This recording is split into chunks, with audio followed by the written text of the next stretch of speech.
Hi ಎಲ್ಲರೂ ನಮಸ್ಕಾರ.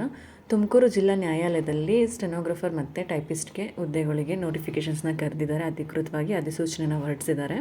ನೀವು ಈ ಹುದ್ದೆಗೆ ಅಪ್ಲೈ ಮಾಡ್ತಾ ಇದ್ದೀರಾ ಅಂತಂದರೆ ನಿಮ್ಮದು ಕ್ವಾಲಿಫಿಕೇಷನ್ಸ್ ಇನ್ಕಂಪ್ಲೀಟ್ ಆಗಿರಬೇಕು. ಹಾಗೆಯೇ ಲಾಸ್ಟ್ ಡೇಟ್ ಯಾವಾಗಿದೆ ಮತ್ತು ಫೀಸ್ ಪೇಮೆಂಟ್ ಎಷ್ಟಿದೆ, ಹಾಗೆ ರಿಸರ್ವೇಷನ್ ಆದರೂ ಇದೆಯಾ ಮತ್ತು ಕ್ಯಾಟಗರಿ ರಿಸರ್ವೇಷನ್ ಆದರೂ ಇದೆಯಾ, ರೂರಲ್ ಇದೆಯಾ, ಕನ್ನಡ ಮೀಡಿಯಮ್ ಇದೆಯಾ, ಕಂಪ್ಲೀಟಾಗಿ ಈ ವಿಡಿಯೋಗೆ ಸಂಬಂಧಪಟ್ಟಂಥ ಮಾಹಿತಿನ ಈ ವಿಡಿಯೋದಲ್ಲಿ ನಿಮಗೆ ಶೇರ್ ಮಾಡ್ತೀನಿ. ವಿಡಿಯೋನ ಸ್ಕಿಪ್ ಮಾಡದೆ ಕೊನೆವರೆಗೂ ನೋಡಿ.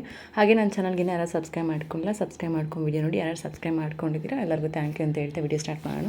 ನೀವು ಈ ಹುದ್ದೆಗೆ ಅಪ್ಲೈ ಮಾಡೋದಕ್ಕೆ ಆಲ್ರೆಡಿ ಅಪ್ಲಿಕೇಶನ್ ಸ್ಟಾರ್ಟ್ ಆಗಿದೆ. ಲಾಸ್ಟ್ ಡೇಟ್ ಬಂದು 24ನೇ ತಾರೀಕು 8ನೇ ತಿಂಗಳು 2026ಕ್ಕೆ ಲಾಸ್ಟ್ ಡೇಟ್ ಇದೆ. ಮಧ್ಯರಾತ್ರಿ 11:59ವರೆಗೂ ಇದೆ. 24ನೇ ತಾರೀಕು ಆಗಸ್ಟ್ 8ನೇ ತಿಂಗಳು 2026 ರಾತ್ರಿ 11:59ವರೆಗೂ ನೀವು ಅದನ್ನ ಸಲ್ಲಿಸ್ಬೋದು. ಆದರೆ ಲಾಸ್ಟ್ ಡೇಟ್ವರೆಗೂ ವೆಯ್ಟ್ ಮಾಡ್ದೇನೆ ಮುಂಚಿತವಾಗಿ ನೀವು ಅಪ್ಲಿಕೇಶನ್ಸ್ ಫಿಲ್ ಮಾಡ್ಕೊಳ್ಳಿ. ಹಾಗೆ ನೀವು ಆನ್ಲೈನಲ್ಲಿ ಬಿಟ್ಟು ಬೇರೆ ಯಾವುದೇ ಥರ ಅಪ್ಲಿಕೇಶನ್ ಫಿಲ್ ಮಾಡೋದಕ್ಕೆ ಅಂಚೆ ಮೂಲಕ ಅಥವಾ ಇನ್ಯಾವುದೇ ರೀತಿ ಆಗಲಿ ಅಪ್ಲಿಕೇಶನ್ ಫಿಲ್ ಮಾಡೋದಕ್ಕಿಲ್ಲ. ಓನ್ಲಿ ಆನ್ಲೈನ್ ಮೂಲಕ ಮಾತ್ರ ನೀವು ಅಪ್ಲಿಕೇಶನ್ಸ್ನ ಫಿಲ್ ಮಾಡಬೇಕು ಅಂತಲೂ ಕೂಡ ಅಧಿಕೃತವಾಗಿ ನೋಟಿಫಿಕೇಷನಲ್ಲೇ ಕೊಟ್ಬಿಟ್ಟಿದ್ದಾರೆ. ಹಾಗೆಯೇ ಸ್ಟೆನೋಗ್ರಾಫರ್ ಎಷ್ಟು ಪೋಸ್ಟ್ ಖಾಲಿ ಇದೆ ಮತ್ತು ಟೈಪಿಸ್ಟ್ ಎಷ್ಟು ಪೋಸ್ಟ್ ಖಾಲಿ ಇದೆ, ಹಾಗೆ ಏನು ಕ್ವಾಲಿಫಿಕೇಷನ್ಸ್ ಬೇಕು ಅಂತಲೂ ಕೂಡ ಕಂಪ್ಲೀಟಾಗಿ ನಾವು ನೋಡೋಣ. ಇಲ್ಲೇ ನೋಡ್ತಾ ಇರ್ಬೋದು ನೀವು ಸ್ಟೆನೋಗ್ರಾಫರ್ ಶ್ರೀಗ ಲಿಪಿಗಾರ ಗ್ರೇಡ್ 3 ಹುದ್ದೆಗಳ ಸಂಖ್ಯೆ 10 ಪೋಸ್ಟ್ ಖಾಲಿ ಇದೆ. ಹೊಸ ಹುದ್ದೆಗಳು 7 ಇದೆ ಮತ್ತು ಬ್ಯಾಕ್ಲಾಗ್ ಹುದ್ದೆಗಳು 3 ಇದೆ. ಟೋಟಲ್ ಆಗಿ 10 ಪೋಸ್ಟು ಶ್ರೀಗ ಲಿಪಿಗಾರ ಸ್ಟೆನೋಗ್ರಾಫರ್ ಗ್ರೇಡ್ 3ಗೆ 10 ಪೋಸ್ಟ್ ಖಾಲಿ ಇದೆ. ಅದರಲ್ಲಿ ನಿಮಗೆ ವರ್ಗೀಕರಣ ಮಾಡಿದ್ದಾರೆ. ಪರಿಶಿಷ್ಟ ಪಂಗಡ ಮತ್ತು ಪ್ರವರ್ಗ 2B ಹಾಗೆ ಸಾಮಾನ್ಯ ಅಭ್ಯರ್ಥಿ, ಹೀಗೆ ಒಟ್ಟು ಎಷ್ಟು ಪೋಸ್ಟ್ ಖಾಲಿ ಇದೆ ಅಂತಲೂ ಕೂಡ ವರ್ಗೀಕರಣ ಮಾಡಿದ್ದಾರೆ. ಪರಿಶಿಷ್ಟ ಪಂಗಡ ಗ್ರಾಮೀಣ ಅಭ್ಯರ್ಥಿಗೆ 1 ಪೋಸ್ಟ್ ಖಾಲಿ ಇದೆ. ಪ್ರವರ್ಗ 2B ಅವರಿಗೆ ಗ್ರಾಮೀಣ ಅಭ್ಯರ್ಥಿಗೆ 1 ಪೋಸ್ಟ್ ಖಾಲಿ ಇದೆ. ಹಾಗೆ ಸಾಮಾನ್ಯ ಅಭ್ಯರ್ಥಿಗೆ ಅಂಗವಿಕಲಗೆ 1 ಪೋಸ್ಟ್ ಖಾಲಿ ಇದೆ. ಟೋಟಲ್ ಆಗಿ 3 ಪೋಸ್ಟ್ ಖಾಲಿ ಇದೆ. ವರ್ಗೀಕರಣ ಇದು ಬ್ಯಾಕ್ಲಾಗ್ ಹುದ್ದೆಗಳಿದು. ಹಾಗೆಯೇ ಹುದ್ದೆಗಳ ವರ್ಗೀಕರಣ ಇನ್ನು 7 ಪೋಸ್ಟ್ ಏನಿದೆ ಅದರಲ್ಲಿ ವರ್ಗೀಕರಣ ಮಾಡಿದ್ದಾರೆ. ಪರಿಶಿಷ್ಟ ಜಾತಿಗೆ 1 ಮಹಿಳಾ ಅಭ್ಯರ್ಥಿಗಿದೆ. ಪ್ರವರ್ಗ 2Aಗೆ ಇತರೆ 1 ಇದೆ, ಮಹಿಳಾ ಅಭ್ಯರ್ಥಿ 1 ಇದೆ. ಟೋಟಲಾಗಿ 2 ಪೋಸ್ಟ್ ಇದೆ. ಪ್ರವರ್ಗ 2Bಗೆ ಇತರೆ 1 ಇದೆ, ಟೋಟಲಾಗಿ 1. ಸಾಮಾನ್ಯ ಅಭ್ಯರ್ಥಿ, ಮಹಿಳಾ ಅಭ್ಯರ್ಥಿ 1 ಮತ್ತು ಗ್ರಾಮೀಣ ಅಭ್ಯರ್ಥಿ 1 ಹಾಗೆ ಅಂಗವಿಕಲ ಅಭ್ಯರ್ಥಿ 1 ಪೋಸ್ಟ್ ಇದೆ. ಟೋಟಲಾಗಿ 3 ಪೋಸ್ಟ್ ಇದೆ. ಒಟ್ಟು 7 ಪೋಸ್ಟ್ ಖಾಲಿ ಇದೆ. ಹಾಗೆಯೇ ನಿಮ್ಮದು ಶೈಕ್ಷಣಿಕ ವಿದ್ಯಾರ್ಥಿ ಏನೇನು ಕ್ವಾಲಿಫಿಕೇಷನ್ಸ್ ನಿಮ್ಮದು ಕಂಪ್ಲೀಟ್ ಆಗಿರಬೇಕು ಅಂತ ಅಂದರೆ ನಿಮ್ಮದು ದ್ವಿತೀಯ PUC ಕಂಪ್ಲೀಟ್ ಆಗಿರಬೇಕು ಅಥವಾ 3 ವರ್ಷಗಳ ಡಿಪ್ಲೊಮಾ ಇನ್ ಕಮರ್ಷಿಯಲ್ ಪ್ರಾಕ್ಟೀಸ್ ಅಥವಾ ತತ್ಸಮಾನ ವಿದ್ಯಾರ್ಥಿ ಹೊಂದಿರಬೇಕು ನೀವು. ಇದ್ರ ಜೊತೆಗೆ ಸಾರ್ವಜನಿಕ ಶಿಕ್ಷಣ ಇಲಾಖೆ ನಡೆಸುವ ಕನ್ನಡ ಹಾಗೂ ಆಂಗ್ಲ ಭಾಷೆಯ ಹಿರಿಯ ಶ್ರೇಣಿ ಬೆರಳಚ್ಚು ಮತ್ತು ಹಿರಿಯ ಶ್ರೇಣಿ ಶ್ರೀಗ ಲಿಪಿಯಲ್ಲಿ ಉತ್ತೀರ್ಣ ಆಗಿರಬೇಕು ಅಥವಾ ತತ್ಸಮಾನ ವಿದ್ಯಾರ್ಥಿನೂ ಹೊಂದಿರಬೇಕು ಅಂತ ಹೇಳಿದ್ದಾರೆ. ಆಯ್ಕೆ ವಿಧಾನ ಹೇಗೆ ಮಾಡ್ತಾರೆ ಅಂತ ಕಂಪ್ಲೀಟಾಗಿ ನಿಮಗೆ ಈ ನೋಟಿಫಿಕೇಷನಲ್ಲಿ ಈ ಅಧಿಸೂಚನೆಯಲ್ಲಿ ಕಂಪ್ಲೀಟಾಗಿ ಇನ್ಫಾರ್ಮೇಷನ್ಸ್ನ ಮಾಹಿತಿನ ಕೊಟ್ಟಿದ್ದಾರೆ. ನಿಮಗೆ ಯಾರಿಗಾದರೂ ಇಂಟ್ರೆಸ್ಟ್ ಇತ್ತಂದರೆ ನಾನು ಡಿಸ್ಕ್ರಿಪ್ಷನ್ ಲಿಂಕ್ ಕೊಟ್ಟಿರ್ತೀನಿ, ಒಂದ್ಸಲ ಚೆಕ್ ಮಾಡಿ ಕಂಪ್ಲೀಟಾಗಿ ಅಧಿಸೂಚನೆನ ಓದ್ಕೊಳ್ಳಿ. ನಿಮಗೆ ಆಯ್ಕೆ ವಿಧಾನ ಹೇಗೆ ಮಾಡ್ತಾರೆ ಅಂತೆಲ್ಲ ಕಂಪ್ಲೀಟಾಗಿ ನಿಮಗೆ ಕೊಟ್ಟಿದ್ದಾರೆ. ಪರೀಕ್ಷೆ ಯಾವಾಗಿರುತ್ತೆ ಮತ್ತು ಸಂದರ್ಶನ ಇಂಟರ್ವ್ಯೂ ಆಗಿರುತ್ತೆ ಮತ್ತು ಎಕ್ಸಾಮಲ್ಲಿ ಏನೇನಿರುತ್ತೆ, ಎಷ್ಟು ನಿಮಿಷ ಇರುತ್ತೆ, ಇದೆಲ್ಲ ನಿಮಗೆ ಕಂಪ್ಲೀಟಾಗಿಯೇ ಕೊಟ್ಬಿಟ್ಟಿದ್ದಾರೆ ಅಧಿಸೂಚನೆಯಲ್ಲಿ. ನೀವು ಇದನ್ನು ನೀಟಾಗಿ ನೋಡ್ಕೊಳ್ಳಿ. ಎಲ್ಲನೂ ಎಕ್ಸ್ಪ್ಲೇನ್ ಮಾಡಿದ್ರೆ ವಿಡಿಯೋ ತುಂಬ ಲೆಂತಿ ಆಗಿಬಿಡುತ್ತೆ. ನೀವು ನೋಟಿಫಿಕೇಷನ್ ನೋಡಿದ್ರೆ ನಿಮಗೂ ಅರ್ಥ ಆಗುತ್ತೆ, ಕ್ಲಿಯರಾಗಿ ಗೊತ್ತಾಗುತ್ತೆ ನಿಮಗೂ. ಹಾಗೆ ನಿಮ್ಮದು ಎಕ್ಸಾಮ್ ಕ್ಲಿಯರ್ ಆಗಬೇಕು ಅಂದರೆ ಪಾಸಿಂಗ್ ಮಾರ್ಕ್ಸ್ ಎಷ್ಟಿದೆ ಮತ್ತು ಟೋಟಲ್ ಎಷ್ಟು ಮಾರ್ಕ್ಸ್ಗಿದೆ, ಎಷ್ಟು ನಿಮಿಷ ಎಕ್ಸಾಮ್ಸ್ ಇದೆ, ಎಲ್ಲನೂ ನಿಮಗೆ ಮಾಹಿತಿನ ಕಂಪ್ಲೀಟಾಗಿ ಅಧಿಸೂಚನೆಯಲ್ಲಿ ಕೊಟ್ಟಿದ್ದಾರೆ. ನೀವು ನೀಟಾಗಿ ಒಂದ್ಸಲ ಓದ್ಕೊಂಡು ಇದನ್ನು ಅರ್ಥ ಮಾಡ್ಕೊಂಡು ಆಮೇಲೆ ನೀವು ಅಪ್ಲಿಕೇಶನ್ನ ಫಿಲ್ ಮಾಡ್ಕೊಳ್ಳಿ. ನೆಕ್ಸ್ಟ್ ಹುದ್ದೆ ಬಂದು ಟೈಪಿಸ್ಟ್ ಬೆರಳಚ್ಚುಗಾರ ಹುದ್ದೆಗೆ ಎಷ್ಟು ಪೋಸ್ಟ್ ಖಾಲಿ ಇದೆ ಅಂತ ನೋಡೋಣ. ಟೋಟಲ್ ಆಗಿ ಟೈಪಿಸ್ಟ್ಗೆ ಹುದ್ದೆಗಳ ಸಂಖ್ಯೆ 14 ಪೋಸ್ಟ್ ಖಾಲಿ ಇದೆ. ಇದರಲ್ಲಿ ಹೊಸ ಹುದ್ದೆಗಳು 13 ಇದೆ, ಪ್ಲಸ್ ಬ್ಯಾಕ್ಲಾಗ್ ಹುದ್ದೆ 1 ಇದೆ. ಹಾಗೆ ಸ್ಯಾಲ್ರಿನೂ ಅಷ್ಟೇ ತುಂಬ ಚೆನ್ನಾಗಿ ಸ್ಯಾಲ್ರಿ ಕೊಡ್ತಾರೆ. 34,000 ಸಮಥಿಂಗ್ ಫಸ್ಟೇ ಇರುತ್ತೆ ಸ್ಯಾಲ್ರಿ. ಇದ್ರ ಜೊತೆಗೆ ನಿಮಗೆ ಬ್ಯಾಕ್ಲಾಗ್ ಹುದ್ದೆಗಳಲ್ಲಿ ಹಿಂಬಾಕಿ ಹುದ್ದೆಗಳು ಅಂದರೆ ಏನು 1 ಪೋಸ್ಟ್ ಖಾಲಿ ಇದೆ ಅದು ಪ್ರವರ್ಗ 2B ಅವ್ರು ಕೊಟ್ಟಿದ್ದಾರೆ 1 ಪೋಸ್ಟು. ಇನ್ನು 13 ಪೋಸ್ಟಲ್ಲಿ ವರ್ಗೀಕರಣ ಮಾಡಿದ್ದಾರೆ. ಪರಿಶಿಷ್ಟ ಜಾತಿ ಮಹಿಳಾ ಅಭ್ಯರ್ಥಿಗೆ 1 ಇದೆ, ಗ್ರಾಮೀಣ ಅಭ್ಯರ್ಥಿಗೆ 1 ಇದೆ. ಒಟ್ಟು 2 ಹುದ್ದೆ ಇದೆ ಪರಿಶಿಷ್ಟ ಜಾತಿಯವ್ರಿಗೆ. ಪ್ರವರ್ಗ 1 ಅವ್ರಿಗೆ ಇತರೆ 1 ಇದೆ. ಹಾಗೆ ಪ್ರವರ್ಗ 2B ಅವ್ರಿಗೆ 1 ಇದೆ. ಪ್ರವರ್ಗ 3 ಅವ್ರಿಗೆ 1 ಇದೆ. ಸಾಮಾನ್ಯ ಅಭ್ಯರ್ಥಿ 1 ಇದೆ, ಮಹಿಳಾ ಅಭ್ಯರ್ಥಿ 2, ಗ್ರಾಮೀಣ ಅಭ್ಯರ್ಥಿ 2, ಅಂಗವಿಕಲ ಅಭ್ಯರ್ಥಿ 1. ಟೋಟಲಾಗಿ ಸಾಮಾನ್ಯ ಅಭ್ಯರ್ಥಿಗೆ 6 ಪೋಸ್ಟ್ ಖಾಲಿ ಇದೆ. ಟೋಟಲಾಗಿ 13 ಪೋಸ್ಟ್ ಖಾಲಿ ಇದೆ. ಇದರಲ್ಲಿ ನಿಮಗೆ ಶೈಕ್ಷಣಿಕ ವಿದ್ಯಾರ್ಥಿ ಏನು ಕ್ವಾಲಿಫಿಕೇಷನ್ಸ್ ಇದೆ ಅಂತಂದರೆ PUC ಕಂಪ್ಲೀಟ್ ಆಗಿರಬೇಕು ಅಥವಾ 3 ವರ್ಷಗಳ ಡಿಪ್ಲೊಮಾ ಇನ್ ಕಮರ್ಷಿಯಲ್ ಪ್ರಾಕ್ಟೀಸ್ ಅಥವಾ ತತ್ಸಮಾನ ವಿದ್ಯಾರ್ಥಿ ಹೊಂದಿರಬೇಕು ಅಂತ ಹೇಳಿದ್ದಾರೆ. ಇದ್ರ ಜೊತೆಗೆ ನಿಮ್ಮ ಸಾರ್ವಜನಿಕ ಶಿಕ್ಷಣ ಇಲಾಖೆ ನಡೆಸುವ ಕನ್ನಡ ಹಾಗೂ ಆಂಗ್ಲ ಹಿರಿಯ ಶ್ರೇಣಿ ಬೆರಳಚ್ಚು ಪರೀಕ್ಷೆಯಲ್ಲಿ ತೆರಗಡೆ ಹೊಂದಿರಬೇಕು ಅಂತ ಹೇಳಿದ್ದಾರೆ ಅಥವಾ ತತ್ಸಮಾನ ವಿದ್ಯಾರ್ಥಿ ಹೊಂದಿರಬೇಕು ಅಂತ ಹೇಳಿದ್ದಾರೆ. ಇದ್ರ ಜೊತೆಗೆ ನಿಮಗೆ PUCಲಿ ನೀವೇನಾದರೂ ಗ್ರೇಡ್ ಮಾರ್ಕ್ಸ್ ಏನಾದ್ರು ಇತ್ತಂದರೆ ಅದನ್ನು ನೀವು ಅಂಕಗಳಾಗಿ ಪರಿವರ್ತಿಸಿ ಗರಿಷ್ಠ ಅಂಕಗಳು ಮತ್ತು ಪಡೆದ ಅಂಕಗಳನ್ನು ನಮೂದಿಸಿ ಅಂಕಪಟ್ಟಿಯನ್ನು ಅರ್ಜಿ ಸಲ್ಲಿಸಲು ನಿಗದಿಪಡಿಸಿದ ಕೊನೆಯ ದಿನಾಂಕದೊಳಗೆ ಕ್ಷಮಾ ಪ್ರಾಧಿಕಾರದಿಂದ ಪಡೆದಿಟ್ಟುಕೊಂಡಿರಬೇಕು ಅಂತ ಹೇಳಿದ್ದಾರೆ. ಅಂದರೆ ನಿಮ್ದು ಏನಾದರೂ ಗ್ರೇಡ್ ಇತ್ತು PUCಲಿ ಅಂತಂದರೆ ಅದನ್ನು ಮಾರ್ಕ್ಸಾಗಿ ಕನ್ವರ್ಟ್ ಮಾಡಿ ಇಟ್ಕೊಂಡಿರಬೇಕು ಅಂತ ಹೇಳಿದ್ದಾರೆ.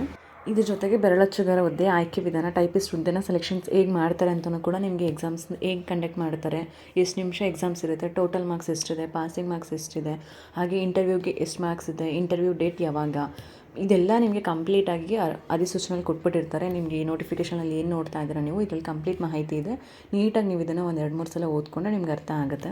ಹಾಗೆ ನೆಕ್ಸ್ಟ್ ನೋಡೋಣ ಏಜ್ ರಿಲ್ಯಾಕ್ಸೇಷನ್ಸ್ ಎಷ್ಟು ವರ್ಷ ಕೊಟ್ಟಿದ್ದಾರೆ ಮತ್ತು ಈ ಮೇಲಿನ ಹುದ್ದೆಗಳಿಗೆ ವಯೋಮಿತಿ ಎಷ್ಟಿದೆ ಅಂತ ನೋಡೋಣ. ಕನಿಷ್ಠ ವಯೋಮಿತಿ 18 ವರ್ಷ, ಅರ್ಜಿ ಸಲ್ಲಿಸಲು ಕೊನೆಯ ದಿನಾಂಕಕ್ಕೆ 18 ವರ್ಷ ನಿಮ್ಮದು ಕಂಪ್ಲೀಟ್ ಆಗಿರಬೇಕು. ಇದ್ರ ಜೊತೆಗೆ ಗರಿಷ್ಠ ವಯೋಮಿತಿ ಸಾಮಾನ್ಯ ವರ್ಗದ ಅಭ್ಯರ್ಥಿಗಳಿಗೆ 35 ವರ್ಷ ಪ್ಲಸ್ 5 ವರ್ಷ ಏಜ್ ರಿಲ್ಯಾಕ್ಸೇಷನ್ ಕೊಟ್ಟಿದ್ದಾರೆ. ಸಾಮಾನ್ಯ 2A 2B 3A 3B ಅವ್ರಿಗೆ 38 ವರ್ಷ ಪ್ಲಸ್ 5 ವರ್ಷ ಕೊಟ್ಟಿದ್ದಾರೆ. ಹಾಗೆ ಪರಿಶಿಷ್ಟ ಜಾತಿ, ಪರಿಶಿಷ್ಟ ಪಂಗಡ ಮತ್ತು ಪ್ರವರ್ಗ 1 ಅವ್ರಿಗೆ 40 ಪ್ಲಸ್ 5 ಇಯರ್ಸ್ ಕೊಟ್ಟಿದ್ದಾರೆ. 40 ವರ್ಷ ಪ್ಲಸ್ 5 ವರ್ಷ 45 ವರ್ಷ ತನಕ ಕೊಟ್ಟಿದ್ದಾರೆ. ಏಜ್ ರಿಲ್ಯಾಕ್ಸೇಷನ್ಸ್ ಕೊಟ್ಟಿದ್ದಾರೆ. ನಿಮಗೇನಾದರೂ ಏಜ್ ರಿಲ್ಯಾಕ್ಸೇಷನ್ ಬರುತ್ತೆ ಅಂದರೆ ನೋಡ್ಕೊಂಡು ಕೂಡ ನೀವು ಅಪ್ಲೈ ಮಾಡ್ಕೊಬೋದು. ಇದಲ್ಲದೆ ಇನ್ನು ನಿಮಗೆ ಏಜ್ ರಿಲ್ಯಾಕ್ಸೇಷನ್ಸ್ ಯಾರ್ಯಾರಿಗಿದೆ ಅಂತಲೂ ಕೂಡ ನೀವು ಅಧಿಸೂಚನೆ ಕೊಟ್ಟಿದ್ದಾರೆ. ನೀವು ಇನ್ನೊಂದು ಸಲ ನೀಟಾಗಿ ನೋಡಿಕೊಂಡ್ರೆ ನಿಮಗೆ ಅರ್ಥ ಆಗುತ್ತೆ. ಹಾಗೆಯೇ ಫೀಸ್ ಎಷ್ಟಿದೆ ಅಂತಲೂ ಕೂಡ ನೋಡೋಣ. ಪ್ರವರ್ಗ 2A 2B 3A 3B ಮತ್ತು ಸಾಮಾನ್ಯ ಅಭ್ಯರ್ಥಿಗಳಿಗೆ 200 ರೂಪಾಯಿ ಫೀಸ್ ಇದೆ. ಪರಿಶಿಷ್ಟ ಜಾತಿ, ಪರಿಶಿಷ್ಟ ಪಂಗಡ, ಪ್ರವರ್ಗ 1 ಹಾಗೂ ಅಂಗವಿಕಲ ಅಭ್ಯರ್ಥಿಗಳಿಗೆ ಶುಲ್ಕ ವಿನಾಯಿತಿ ಇರುತ್ತೆ ಅಂತಲೂ ಕೂಡ ಕೊಟ್ಟಿದ್ದಾರೆ. ಫೀಸ್ ಇರಲ್ಲ. SC ಮತ್ತು ST ಕ್ಯಾಟಗರಿ, ಪ್ರವರ್ಗ 1 ಅವ್ರಿಗೆ ಮತ್ತು ಅಂಗವಿಕಲ ಅಭ್ಯರ್ಥಿಗಳಿಗೆ, ಮಿಕ್ದವ್ರಿಗೆ 200 ರೂಪಾಯಿ ಫೀಸ್ ಇರುತ್ತೆ. ನಿಗದಿತ ಶುಲ್ಕವನ್ನು ನಿಮಗೆ ಇಲ್ಲಿ ಏನು ವೆಬ್ಸೈಟ್ ಕೊಡ್ತಾ ಇದ್ದಾರೆ ಆ ವೆಬ್ಸೈಟಲ್ಲಿ ನೀವು ಪೇಮೆಂಟ್ನ ಮಾಡಬೇಕು. ಬೇರೆ ಯಾವುದೇ ಥರ ವೆಬ್ಸೈಟಲ್ಲಿ ಪೇಮೆಂಟ್ ಮಾಡೋಗಿಲ್ಲ ಅಂತಲೂ ಕೂಡ ಹೇಳಿದ್ದಾರೆ. ನಾನು ಡಿಸ್ಕ್ರಿಪ್ಷನ್ ಲಿಂಕ್ ಕೊಟ್ಟಿರ್ತೀನಿ. ಯಾರಿಗಾದರೂ ಇಂಟ್ರೆಸ್ಟ್ ಇತ್ತಂದರೆ ಚೆಕ್ ಮಾಡಿ, ಅಥವಾ ಅಧಿಸೂಚನೆಯಲ್ಲಿ ಕೂಡ ಕೊಟ್ಟಿದ್ದಾರೆ. ನೀವು ಇಲ್ಲಿ ನೋಡ್ತಾ ಇರ್ಬೋದು ನಿಗದಿತ ಶುಲ್ಕವನ್ನು ನ್ಯಾಯಾಲಯದ ವೆಬ್ಸೈಟ್ ಇಲ್ಲಿ ಕೊಟ್ಟಿದ್ದಾರೆ.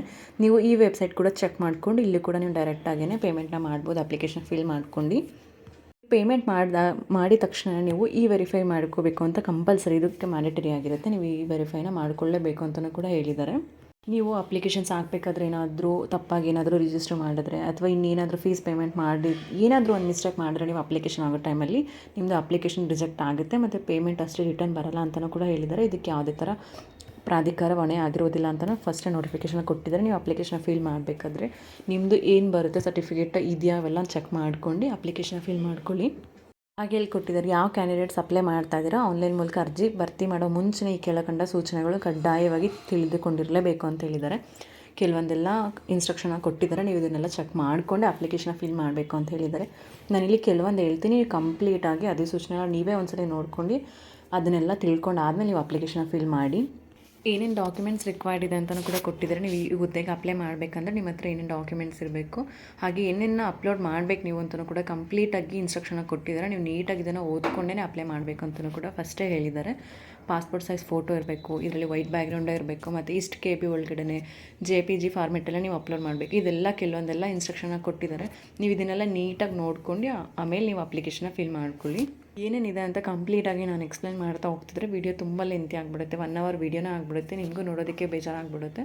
ಅದಕ್ಕೆ ನೀವೇ ಒಂದ್ಸಲ ಡಿಸ್ಕ್ರಿಪ್ಷನ್ ಲಿಂಕ್ ಕೊಟ್ಟಿರ್ತೀನಿ, ಆ ವೆಬ್ಸೈಟ್ಗೆ ಹೋಗಿ ನೀವು ಇದನ್ನು ಡೌನ್ಲೋಡ್ ಮಾಡ್ಕೊಳ್ಳಿ. PDF ಡೌನ್ಲೋಡ್ ಮಾಡ್ಕೊಂಡು ನೀಟಾಗಿ 1-2-3 ಸಲ ಏನಾದರೂ ಓದ್ಕೊಂಡು ಏನೇನು ಇನ್ಸ್ಟ್ರಕ್ಷನ್ ಇದೆ ಹಾಗೆ ಏನೇನು ಡಾಕ್ಯುಮೆಂಟ್ಸ್ನ ಇಟ್ಕೊಂಡು ನಾವು ಅಪ್ಲಿಕೇಶನ್ ಫಿಲ್ ಮಾಡಬೇಕು, ಮತ್ತು ಇದು ಎಷ್ಟು KB ಒಳಗಡೆ ಇರಬೇಕು, ಮತ್ತು ಸಿಗ್ನೇಚರ್ ನಾವು ಯಾವ ಪೆನ್ನಲ್ಲಿ ಮಾಡಬೇಕು, ಮತ್ತು ಯಾವ ಫಾರ್ಮೆಟಲ್ಲಿ ನೀವು ಅಪ್ಲೋಡ್ ಮಾಡಬೇಕು, ಸ್ಕ್ಯಾನ್ ಮಾಡಿ ಅಪ್ಲೋಡ್ ಮಾಡಬೇಕು, ಇದೆಲ್ಲ ಇನ್ಸ್ಟ್ರಕ್ಷನ್ನ ಕೊಟ್ಟಿದ್ದಾರೆ. ಇದನ್ನೆಲ್ಲ ನೀವು ನೀಟಾಗಿ ನೋಡ್ಕೊಂಡು ಆಮೇಲೆ ನೀವು ಅಪ್ಲಿಕೇಶನ್ನ ಫಿಲ್ ಮಾಡ್ಕೊಳ್ಳಿ. ನೀವು ಅಪ್ಲಿಕೇಶನ್ನ ಫಿಲ್ ಮಾಡಬೇಕಾದ್ರೆ ಸೈಬರ್ ಸೆಂಟ್ರಲ್ಲಿ ಫಿಲ್ ಮಾಡ್ತಾ ಇದ್ದೀರಾ ಅಂತಂದರೆ ನೀವು ಅಲ್ಲೇ ಪಕ್ಕದಲ್ಲೇ ಕುತ್ಕೊಂಡು ಫಿಲ್ ಮಾಡಿಸಿ. ಏಕೆಂದರೆ ಏನಾದರೂ ಮಿಸ್ಟೇಕ್ ಆಯ್ತಂದರೆ ನಿಮ್ಮದು ಅಪ್ಲಿಕೇಶನ್ ರಿಜೆಕ್ಟ್ ಆಗಿಬಿಡುತ್ತೆ. ತುಂಬ ಜನ ವೆಯ್ಟ್ ಮಾಡ್ತಿರ್ತೀರಾ ಇದೇ ಪೋಸ್ಟಿಗೆ ಹೋಗಬೇಕು ಅಂತ ಹೇಳಿ, ತುಂಬ ಜನ ಕಾಯ್ತಾ ಇರ್ತೀರ. ಸೊ ಚಾನ್ಸ್ ಮಿಸ್ ಮಾಡ್ಕೊಂಬಿಡಿ. ಅದಕ್ಕೇ ನೀಟಾಗಿ ಒಂದ್ಸಲ ನೋಡ್ಕೊಂಡು ಕರೆಕ್ಟಾಗಿ ಅಪ್ಲಿಕೇಶನ್ ಫಿಲ್ ಮಾಡ್ಕೊಳ್ಳಿ. ಆವಾಗಲೇ ಹೇಳ್ದಂಗೆ ವಿಡಿಯೋ ಸ್ಟಾರ್ಟಿಂಗಲ್ಲೇ ಹೇಳಿದೆ ಲಾಸ್ಟ್ ಡೇಟ್ ಯಾವಾಗಿದೆ ಅಂತ. ನ್ಯಾಯಾಲಯ ವೆಬ್ಸೈಟ್ನಲ್ಲಿ ಅರ್ಜಿಯನ್ನು ಆನ್ಲೈನ್ ಮೂಲಕ ಅರ್ಜಿ ಸಲ್ಲಿಸಲು ಕೊನೆಯ ದಿನಾಂಕ 24ನೇ ತಾರೀಕು 8ನೇ ತಿಂಗಳು 2026 ರಾತ್ರಿ 11:59 ಇದು ಅವಕಾಶ ಇದೆ ಅಂತ ಹೇಳಿದ್ದಾರೆ. ಹಾಗೆಯೇ ಪ್ರಾಕ್ಟಿಕಲ್ ಎಕ್ಸಾಮ್ ಮತ್ತು ಇಂಟರ್ವ್ಯೂ ಎಕ್ಸಾಮ್ನ ನಿಮಗೆ ನೆಕ್ಸ್ಟು ಅವ್ರ ವೆಬ್ಸೈಟಲ್ಲಿ ನಿಮಗೆ ಇನ್ಫಾರ್ಮೇಷನ್ಸ್ನ ಕೊಡ್ತೀವಿ ಅಂತಲೂ ಕೂಡ ಹೇಳಿದ್ದಾರೆ. ನೀವು ಅದನ್ನು ಅವಾಗವಾಗ ಚೆಕ್ ಮಾಡ್ತಾ ಇರ್ಬೋದು. ಇದ್ರ ಜೊತೆಗೆ ನೀವು ಅಭ್ಯರ್ಥಿಯೋ ಕೌಶಲ ಪರೀಕ್ಷಾ ನೀವೇನು ಪ್ರಾಕ್ಟಿಕಲ್ ಎಕ್ಸಾಮ್ಸ್ ಇರುತ್ತೆ ಮತ್ತು ಇಂಟರ್ವ್ಯೂ ಎಕ್ಸಾಮ್ಸ್ಗೆ ಇರುತ್ತೆ, ಏನೇನು ಡಾಕ್ಯುಮೆಂಟ್ಸನ್ನು ನೀವು ಜೊತೆಗೆ ತೊಗೊಂಡೋಗ್ಬೇಕಂತನೂ ಕಂಪ್ಲೀಟಾಗಿ ಕೊಟ್ಬಿಟ್ಟಿದ್ದಾರೆ ನಿಮಗೆ ಇಲ್ಲಿ. ನಿಮಗೆ ಇಂಟರ್ವ್ಯೂ ಡೇಟ್ ಮತ್ತು ಹಾಗೆ ಪ್ರಾಕ್ಟಿಕಲ್ ಡೇಟ್ನ ಬಿಟ್ಟು ಇನ್ನೆಲ್ಲ ಇನ್ಫಾರ್ಮೇಷನ್ಸ್ನ ಫಸ್ಟೇ ನಾನು ನೋಟಿಫಿಕೇಷನಲ್ಲಿ ಕೊಟ್ಟಿದ್ದಾರೆ. ಯಾವ ಪೋಸ್ಟ್ಗೆ ಅಪ್ಲೈ ಮಾಡ್ತೀರಾ ಅದ್ರದ್ದು ಅಪ್ಲಿಕೇಶನ್ದು ಪ್ರಿಂಟ್ ಇರಬೇಕು ನಿಮ್ಮ ಜೊತೆಗೆ, ಮತ್ತು ಫೀಸ್ ಪೇಮೆಂಟ್ ಮಾಡಿ ಪ್ರಿಂಟ್ ಇರಬೇಕು, ಹಾಗೆ SLCದು ಅಥವಾ ತತ್ಸಮಾನ ಇರಬೇಕು, ದ್ವಿತೀಯ PUC ಅಥವಾ ತತ್ಸಮಾನಾಂಕ ಪಟ್ಟಿ ಇರಬೇಕು. ಮತ್ತು ಅದ್ರ ಜೊತೆಗೆ ನಿಮ್ಮದು ಏನು ಮಾಡಿರ್ತೀರ ಟೈಪಿಸ್ಟ್ ಅಥವಾ ಸ್ಟೆನೋಗ್ರಾಫರ್ ಏನು ಮಾಡಿರ್ತೀರ ಅದ್ರ ಸರ್ಟಿಫಿಕೇಟ್ ಕೂಡ ನಿಮ್ಮ ಜೊತೆ ಇಟ್ಕೊಂಡು ಹೋಗ್ಬೇಕಂತ. ಅದ್ರ ಜೊತೆಗೆ ಯಾವುದಾದ್ರೂ Aadhaar proof, Aadhaar card, voter ID ಯಾವುದಾದ್ರೂ ಒಂದು ಡಾಕ್ಯುಮೆಂಟ್ಸ್ನ ಜೊತೆಗೆ ಇಟ್ಕೊಂಡು ಹೋಗ್ಬೇಕಂತ ಹೇಳಿದ್ದಾರೆ. ಕಂಪ್ಲೀಟಾಗಿ ನೀವು ಅಧಿಸೂಚನೆ ನೋಡಬೇಕು. ಯಾವುದೇ ಅಧಿಸೂಚನೆನ ಇದನ್ನೇ ಅಂತಲ್ಲ, ಯಾವುದೇ ನೋಟಿಫಿಕೇಷನ್ಸ್ ಆದ್ರೂ ಒಂದು 2-3 ಸಲ ನೀವು ನೀಟಾಗಿ ಅದನ್ನು ಓದ್ಕೊಂಡು ಅರ್ಥ ಮಾಡಿಕೊಂಡು ಆಮೇಲೆ ನೀವು ಅಪ್ಲಿಕೇಶನ್ ಫಿಲ್ ಮಾಡಬೇಕು. ಯಾಕಂದರೆ ಎಲ್ಲಾನು ಇನ್ಫಾರ್ಮೇಷನ್ಸ್ನ ವೀಡಿಯೋದಲ್ಲಿ ಯಾರೂ ಶೇರ್ ಮಾಡಲ್ಲ. ಕೆಲವೊಂದೆಲ್ಲ ಇನ್ಫಾರ್ಮೇಷನ್ಸ್, ಇನ್ಸ್ಟ್ರಕ್ಷನ್ ಇರ್ಬೋದು, ಇದನ್ನೆಲ್ಲ ನೀವೇ ನೀಟಾಗಿ ನೋಡ್ಕೊಂಡಾಗಲೇ ನಿಮ್ಗೆ ಅರ್ಥ ಆಗುತ್ತಿದ್ದು. ಏಕೆಂದರೆ ಈ ಪೋಸ್ಟ್ಗೆ ನೀವು ಅಪ್ಲೈ ಮಾಡ್ತಾ ಇದ್ದೀರಾ ಅಂತಂದರೆ ಕಂಪ್ಲೀಟ್ ಇನ್ಸ್ಟ್ರಕ್ಷನ್ ನೀವು ತಿಳ್ಕೊಂಡಿರಬೇಕು. ಹಾಗೆಯೇ ಇದರಲ್ಲಿ ನೀವೇನಾದರೂ ಗ್ರಾಮೀಣ ಅಭ್ಯರ್ಥಿ ಕ್ಯಾಂಡಿಡೇಟ್ಸ್ ಆಗಿದ್ದರೆ ನಿಮ್ಮ ಹತ್ರ ಆಲ್ರೆಡಿ ಗ್ರಾಮೀಣ ಅಭ್ಯರ್ಥಿ ಪ್ರಮಾಣ ಪತ್ರ ಇರಬೇಕು. ಅದು ನಿಮಗೆ ನಿಮ್ಮ ಸ್ಕೂಲ್ HM ಕಡೆಯಿಂದ ಸಿಗ್ನೇಚರ್ ಆಗಿರಬೇಕು ಅಂತಲೇ ಹೇಳಿದ್ದಾರೆ. ನೀವು ಯಾವುದೇ ರಿಸರ್ವೇಷನ್ನ ಕ್ಲೈಮ್ ಮಾಡ್ತಾ ಇದ್ದೀರಾ ಅಂತಂದರೆ ಅದ್ರದ್ದು ಸಂಬಂಧಪಟ್ಟಂಥ ಸರ್ಟಿಫಿಕೇಟ್ಗಳು ನಿಮ್ಮ ಹತ್ರ ಆಲ್ರೆಡಿ ಇರಬೇಕು ಅಂತ ಹೇಳಿದ್ದಾರೆ. ಹಾಗೆಯೇ ಇದ್ರ ಜೊತೆಗೆ ನಿಮಗೆ ನಡತೆ ಪ್ರಮಾಣ ಪತ್ರ ಕೇಳಿದ್ದಾರೆ. ಅದರಲ್ಲೂ ಗಣ್ಯ ವ್ಯಕ್ತಿಗಳು ನೀಡಿರುವ ನಡತೆ ಪ್ರಮಾಣ ಪತ್ರಗಳನ್ನು ಸಿಗ್ನೇಚರ್ ಆಲ್ರೆಡಿ ಗಣ್ಯ ವ್ಯಕ್ತಿಗಳದ್ದು ಸಿಗ್ನೇಚರ್ ಆಗಿರಬೇಕು ಅಂತ ಹೇಳಿದ್ದಾರೆ. ಅರ್ಜಿಯನ್ನು ಸಲ್ಲಿಸೋಕ್ಕೂ ಮುಂಚೆ, ನೀವು ಅಪ್ಲಿಕೇಶನ್ ಹಾಕೋ ಮುಂಚೆ 6 ತಿಂಗಳ ಒಳಗಡೆ ನೀವು ಮಾಡಿಸಿರ್ಬೋದು ಅಥವಾ ಇವಾಗೂ ಕೂಡ ಮಾಡಿಸಿಟ್ಕೊಬೋದು. ಬಟ್ 1 ವರ್ಷದ ಹಿಂದೆಲ್ಲ ಎಕ್ಸೆಪ್ಟ್ ಮಾಡಲ್ಲ. ರೀಸೆಂಟಾಗಿ 6 ತಿಂಗಳ ಹಿಂದೆಗಡೆ ನೀವು ಮಾಡಿಸಿರುವಂಥ ಗಣ್ಯ ವ್ಯಕ್ತಿಗಳು ಮಾಡಿಕೊಟ್ಟಿರುವಂಥ ನಡತೆ ಪ್ರಮಾಣ ಪತ್ರನ ನೀವು ಸಬ್ಮಿಟ್ ಮಾಡಬೇಕು ಅಂತ ಹೇಳಿದ್ದಾರೆ. ಮಾಡಿಸ್ಕೊಬೋದು. ನಿಮ್ಮದು ಗ್ರಾಮ ಪಂಚಾಯತಿಗೆ ಬರ್ತೀರಾ ಅಥವಾ ತಾಲೂಕು ಆಫೀಸ್ ಇರ್ಬೋದು, ನಿಮ್ದು ಯಾವುದಕ್ಕೆ ಬರ್ತೀರಾ ಅಲ್ಲಿ ಮೆಂಬರೋ ಅಥವಾ ಅಧ್ಯಕ್ಷರು ಯಾರಾದರೂ ಇದ್ದರೆ ನೀವು ಅವ್ರ ಹತ್ರನೂ ಕೂಡ ನಡತೆ ಪ್ರಮಾಣ ಪತ್ರ ಮಾಡಿಸ್ಕೊಂಡು ಸಿಗ್ನೇಚರ್ ಅವ್ರ ಹತ್ರ ನೀವು ಮಾಡಿಸಿಟ್ಕೊಬೋದು. ಯಾರಾದರೂ 2 ಗಣ್ಯ ವ್ಯಕ್ತಿಗಳಿಂದ ಮಾಡಿಸ್ಕೊಬೇಕು ಅಂತ ಹೇಳಿದ್ದಾರೆ. ಇನ್ನೂ ಯಾವುದಾದ್ರೂ ಇನ್ಸ್ಟ್ರಕ್ಷನಲ್ಲಿ ಏನಾದರೂ ಮಿಸ್ ಆಗಿದ್ದರೆ ನೀವು ಒಂದ್ಸಲ ನೀಟಾಗಿ ಅಧಿಸೂಚನೆನ ಓದ್ಕೊಂಡು ಆಮೇಲೆ ನೀವು ಅಪ್ಲಿಕೇಶನ್ ಹಾಕಿ. ನಾನು ಮೇನ್ ಇರೋದಷ್ಟೇ ಹೇಳಿದ್ದೀನಿ. ನೀವು ಇನ್ನೊಂದು ಸಲ ನೀಟಾಗಿ ನೋಟಿಫಿಕೇಷನ್ ಓದ್ಕೊಂಡು ಅಪ್ಲಿಕೇಶನ್ಸ್ನ ಹಾಕಬೇಕು. ನಾನು ಹೇಳಿರೋದಷ್ಟೇ ಇದೆ, ಇನ್ನೇನೂ ಇಲ್ಲ ಅಂತಲ್ಲ ನೀವು ಡಿಸೈಡ್ ಮಾಡ್ಕೊಬಾರ್ದು. ನೀವು ಇನ್ನೊಂದ್ಸಲ ಅಪ್ಲಿಕೇಶನ್ ಓದ್ಕೊಂಡು ಇನ್ನೂ ಏನೇನು ಕಂಡೀಷನ್ಸ್ನ ಕೇಳಿದ್ದಾರೆ, ಹಾಗೆ ಇನ್ನೂ ಯಾವ್ಯಾವುದು ರಿಸರ್ವೇಷನ್ ನೀವು ಕ್ಲೈಮ್ ಮಾಡ್ಬೋದು ಅನ್ನೋದನ್ನು ನೀವು ಒಂದ್ಸಲ ನೀಟಾಗಿ ನೋಡ್ಕೊಂಡು ಆಮೇಲೆ ಅಪ್ಲಿಕೇಶನ್ ಹಾಕಿ. ತುಮಕೂರು ಜಿಲ್ಲಾ ನ್ಯಾಯಾಲಯಕ್ಕೆ ಸಂಬಂಧಪಟ್ಟಂಥ ಏನು ಅಧಿಸೂಚನೆಯನ್ನು ಹೊರಡಿಸಿದ್ದಾರೆ ಸ್ಟೆನೋಗ್ರಾಫರ್ ಹಾಗೆ ಟೈಪಿಸ್ಟ್ ಹುದ್ದೆಗಳಿಗೆ ಸಂಬಂಧಪಟ್ಟಂಥ ಮಾಹಿತಿನ ನಿಮ್ಮ ಹತ್ರ ಶೇರ್ ಮಾಡಿದ್ದೀನಿ. ಇನ್ನು ನಿಮ್ಗೆ ಏನಾದ್ರು ಡೌಟ್ ಇತ್ತಂದರೆ ನಾನು ಕಮೆಂಟ್ ಮಾಡಿ ರಿಪ್ಲೈ ಮಾಡ್ತೀನಿ. ಈ ವಿಡಿಯೋಗೆ ಸಂಬಂಧಪಟ್ಟಂತೆ ಡಿಸ್ಕ್ರಿಪ್ಷನಲ್ಲಿ ಲಿಂಕ್ ಕೊಟ್ಟಿರ್ತೀನಿ. PDF ಶೇರ್ ಮಾಡೋಕ್ಕಾಗಲ್ಲ ಡಿಸ್ಕ್ರಿಪ್ಷನಲ್ಲಿ, ನಾನು ಲಿಂಕ್ ಮಾತ್ರ ಶೇರ್ ಮಾಡಿರ್ತೀನಿ. ನೀವು ಲಿಂಕ್ ಮೇಲೆ ಕ್ಲಿಕ್ ಮಾಡಿ ಡೈರೆಕ್ಟಾಗಿ ವೆಬ್ಸೈಟ್ಗೆ ಓಪನ್ ಆಗುತ್ತೆ. ಅಲ್ಲಿ ಕೂಡ ನೀವು ಇದನ್ನು PDF ಡೌನ್ಲೋಡ್ ಮಾಡ್ಕೊಂಡು ನೀವು ಒಂದು 3-4 ಸಲ ಇದನ್ನು ನೀಟಾಗಿ ಓದ್ಕೊಂಡು ಆಮೇಲೆ ನೀವು ಅಪ್ಲಿಕೇಶನ್ ಫಿಲ್ ಮಾಡ್ಬೋದು. ಯಾರಿಗಾದರೂ ಯೂಸ್ ಆಗೋರಿಗೆ ವಿಡಿಯೋನ ಶೇರ್ ಮಾಡಿ. ಇದೇ ಪೋಸ್ಟ್ಗೆ ಅಪ್ಲೈ ಮಾಡಬೇಕು ಅಂತ ವೆಯ್ಟ್ ಮಾಡ್ತಿರೋರಿಗೆ, ಕಾಯ್ತಾ ಇರೋರಿಗೆ ಈ ವಿಡಿಯೋ ಹೆಲ್ಪ್ ಆಗುತ್ತೆ ಅಂತ ಅನ್ಕೋತೀನಿ.